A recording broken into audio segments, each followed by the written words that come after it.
Bismillahirrahmanirrahim. Assalamualaikum teman-teman. Perkenalkan, nama saya Mita Amalia, mahasiswa semester 3 jurusan Bimbingan Konseling Islam dengan NIM 201520062. Saya berkuliah di Universitas Islam Negeri Sultan Maulana Hasanuddin Banten. Video pembelajaran ini dibuat untuk memenuhi tugas ujian tengah semester mata kuliah Teknik Keterampilan Konseling yang diampu oleh Ibu Imalatul Khairat MPD. Video pembelajaran ini berjudul Teknik Keterampilan Konseling. Nah, apa sih teknik keterampilan konseling itu? Teknik keterampilan konseling adalah cara yang digunakan oleh seorang konselor dalam proses konseling untuk membantu klien agar berkembang potensinya serta mampu mengatasi masalah yang dihadapi dengan mempertimbangkan kondisi-kondisi lingkungan, yakni nilai sosial, budaya, dan agama. Di sini saya akan memaparkan 4 teknik keterampilan konseling. 1. Perilaku attending. Perilaku attending disebut juga sebagai perilaku menghampiri konseli yang mencakup komponen kontak mata, bahasa badan, dan bahasa lisan. Perilaku attending yang baik dapat meningkatkan harga diri konseli, menciptakan suasana yang aman bagi konseli, dan mempermudah ekspresi perasaan konseli dengan bebas. Sementara, penampilan attending konselor yang baik adalah sebagai berikut. A. Kepala melakukan anggukan jika setuju. B. Ekspresi wajah tenang, ceria, dan senyum. C.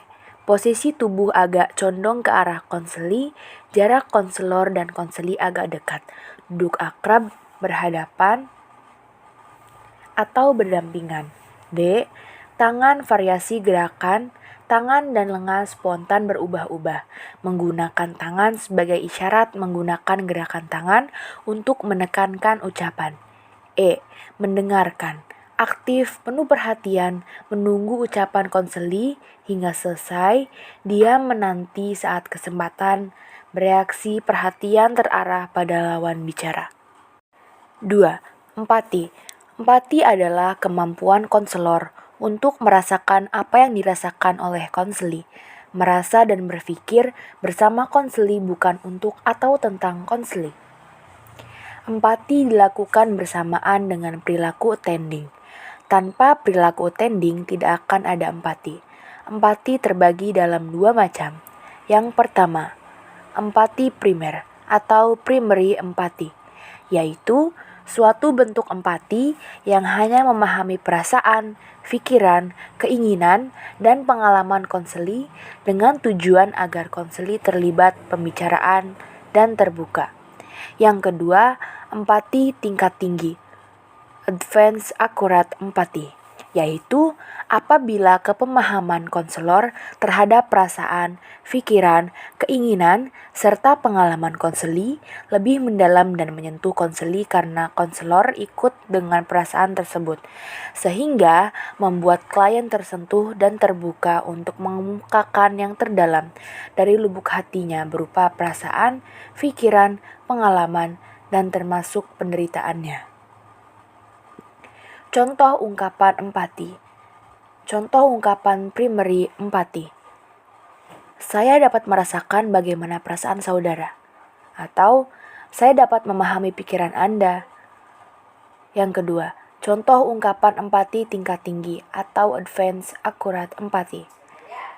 Contohnya adalah, saya merasakan apa yang Anda rasakan, dan saya ikut terluka dengan pengalaman Anda itu. 3. Refleksi. Refleksi merupakan keterampilan konselor untuk memantulkan kembali kepada konseli tentang perasaan, pikiran, dan pengalaman konseli sebagai hasil pengamatan terhadap pikiran verbal dan non-verbalnya. Terdapat 3 jenis refleksi, yakni yang pertama, refleksi perasaan, yaitu keterampilan konselor untuk dapat memantulkan, merefleksikan perasaan konseli sebagai hasil pengamatan verbal dan non-verbal. Kalimat untuk konselor saat melakukan refleksi. Perasaan seperti nampaknya yang Anda katakan adalah, atau barangkali Anda merasa. Yang kedua, refleksi pengalaman, yaitu keterampilan konselor untuk memantulkan pengalaman-pengalaman klien sebagai hasil pengamatan verbal dan nonverbal klien. Untuk melakukan keterampilan ini, konselor dapat mengatakan seperti ini. Adakah yang Anda maksudkan suatu peristiwa? 3. Refleksi pikiran, yaitu keterampilan konselor untuk memantulkan ide, pikiran, pendapat klien sebagai hasil pengamatan verbal dan nonverbal. Konselor dapat mengatakan seperti ini. Contoh, barangkali yang akan Anda utarakan adalah 4. Eksplorasi. Eksplorasi adalah suatu keterampilan konselor untuk menggali perasaan, pengalaman, dan pikiran konseli.